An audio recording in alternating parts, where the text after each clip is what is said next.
11일 날 충북 제천 스포츠센터 화재가 났습니다. 그리고 최근에는 종로 여관 화재도 있었죠. 여러 가지 큰 화재들이 연달아 일어나고 있는데 이번에 병원에서 화재 참사가 또 이번에 발생을 했습니다. 낮다면 대형 인명피해로 이어지고 있는 이 다중이용시설 화재 문제점요. 박현우 기자가 짚어봤는데 이 기자 리포트 보고 계속 이야기 나눠보도록 하겠습니다. 한밤중 난 불로 병원 안에서 생활하던 노인 21명이 숨진 2014년 장성 요양병원 화재.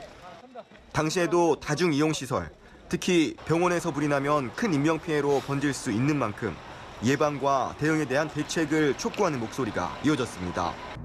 하지만 지난해 12월 충북 제천 스포츠센터에서 난 불로 또다시 29명이 목숨을 잃는 안타까운 참사가 발생하는 등 여전히 다중이용시설 화재에 대한 안전 불감증과 대응 부실 등의 문제는 되풀이되고 있습니다.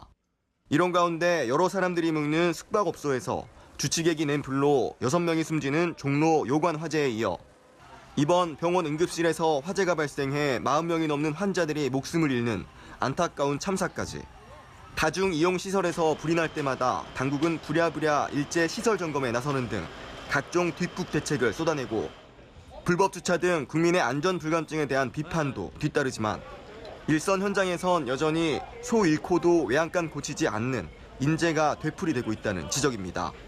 다중이용 시설에 대해서 화재가 많이 발생했기 때문에 특별법까지 제정했지만 법 세부적으로 들여다보면 정교하게 법이 다듬어지지 않고 시민의 안전의식조차 상상되지 않기 때문에 이런 화재가 계속 반복적으로 발생되는 것으로 판단됩니다. 대형 인명피해가 발생할 때마다 그때그때 땜빵식 처방을 내놓기보단 보다 근본적인 대책이 필요하다는 지적입니다. 연합뉴스 TV 박현우입니다.